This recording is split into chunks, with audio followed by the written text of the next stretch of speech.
Hey, so I hope you caught that video on how to have a catchy name for your business or how to create one. This is another episode of What Ted Says. Always time to get a fatter wallet and a bigger net worth. And now I want to teach you in this side hustle or your business, how do you specifically legalize your business or register that name with the state? So you got a name, so what? Now what is it that you do? So inside of this video, I'm going to teach you the actual registration process and how to get this to ultimately secure your name with your state. Now, we'll talk about the separation of church and state as far as the actual business in another video in this side hustle series. You'll have to check one out. But I thought I'd actually take you online here in the state of Georgia so you could just see an example what this would look like in your state to actually get it legalized with the state. So every single state is going to have its own process to get this done in terms of registering your business with the state.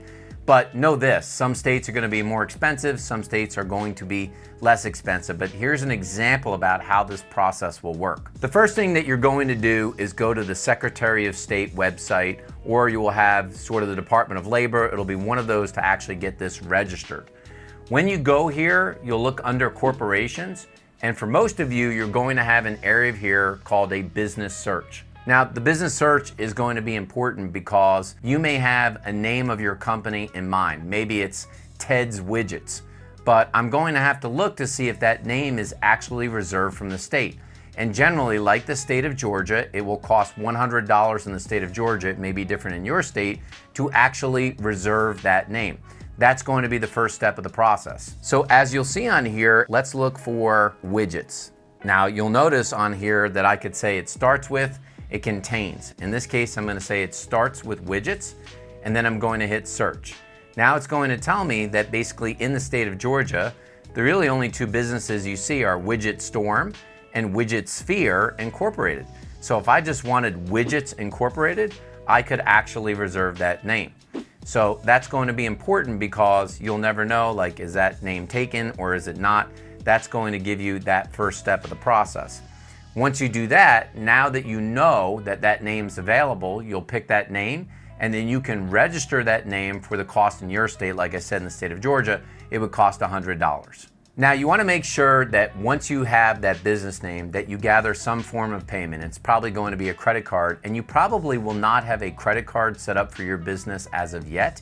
So it's going to be important that you keep detailed receipts of all the expenses that you have while you start this process, because they're generally deemed to be startup costs, which can be $5,000 or $10,000, or the actual cost of what it costs you to start your business. Once you go online on here, most of your states will have some sort of list that looks like this. And you can see on here that we did business search already, and the next thing in here says create or register a business. Now, once I get onto here, you can see that you'll answer the question. I am creating a new domestic business or a foreign corporation. You're generally not going to have a foreign corporation. My business is going to be a domestic profit corporation. Now, you may have a professional corporation, a nonprofit. We're going to talk a little further in the next video, which you need to watch, about whether you should set up an LLC. You're going to probably want to know this in advance, or a limited liability company. But let's just say it's a domestic profit corporation. Then you're going to put this business name. It's going to be Widgets Incorporated, as you can see in here, Widgets Inc.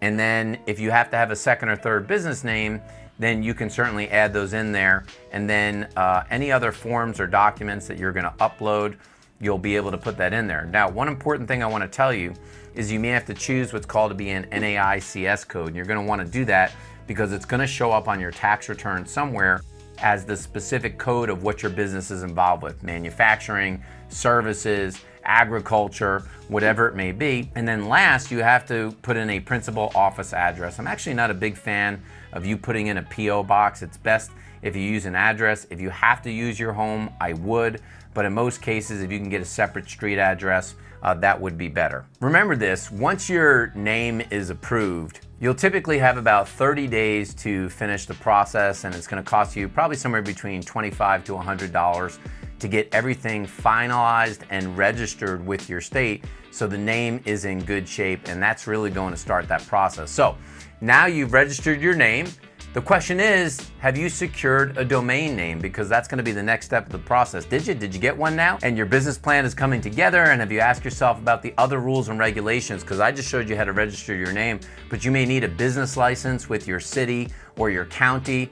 You may have something specialized like getting a liquor license. That may be something that you need. And the next question you should be asking yourself, which we're going to talk about in the next video, is do I need to set up an LLC, and does it make sense to have an LLC? If you watch the next video on here, this is how you get a fatter wallet and a bigger net worth, becoming smarter about how to figure out how to make that side hustle work for you.